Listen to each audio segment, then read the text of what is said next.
Welcome back to the library, everyone.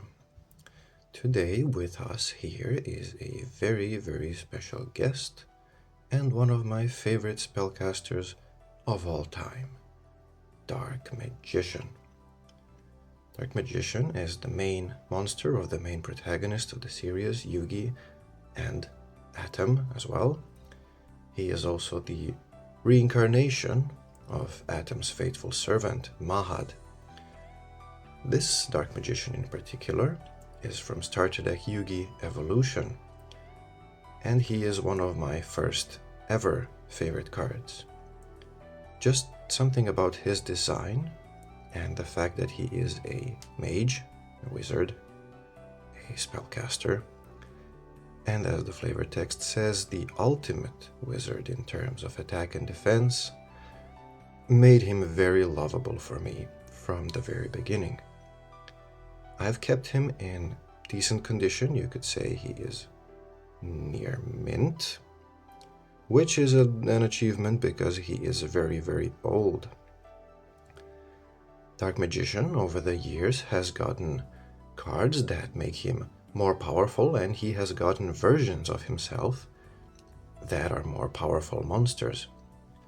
One of which is the Dark Eradicator Warlock, released in 2006 in January in the Spellcaster's Judgment, I think, structure deck. Now, he wasn't the most popular boss monster for the metagame at the time because he was difficult to summon, requiring a tribute of Dark Magician to be special summoned, and he couldn't be summoned in other ways. But his effect reads that he deals 1000 damage to the opponent each time any player activates a spell card.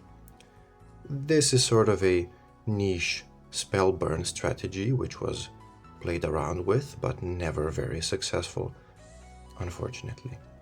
However, I really enjoy his design, tapping into the darker side of magic, the warlock aspect.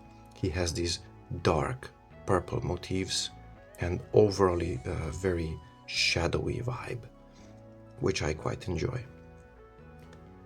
Now, as he wasn't very popular, we will now mention one that was, which is the legendary Demok, the Dark Magician of Chaos. Now, if he wasn't popular and powerful in the metagame, then I don't know who is.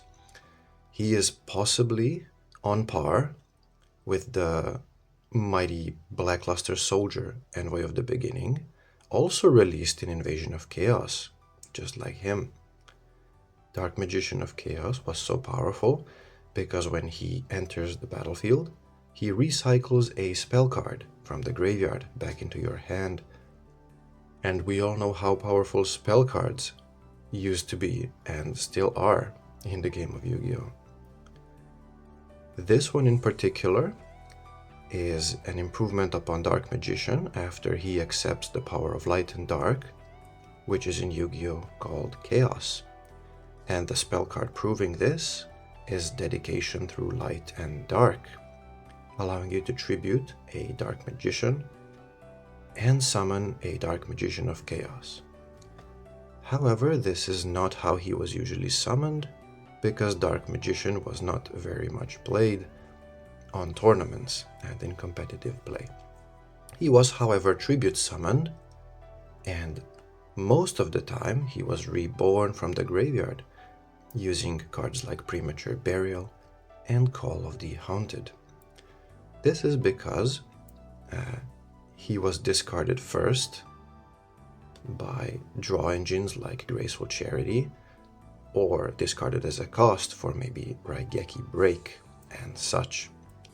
And then he was just a free value piece to add to your board because he recycles a spell card and then stays on the field with 2800 attack and just beats monsters.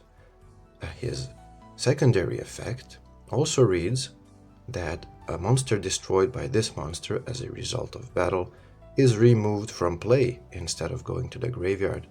so he also stops recruiters such as Mystic Tomato and Shining Angel, which are popular in the metagame. And this is my short and sweet rant about Dark Magician and a few of his improved forms. We might make more of these as I get my hands on more Dark Magician evolution cards. Thank you for coming.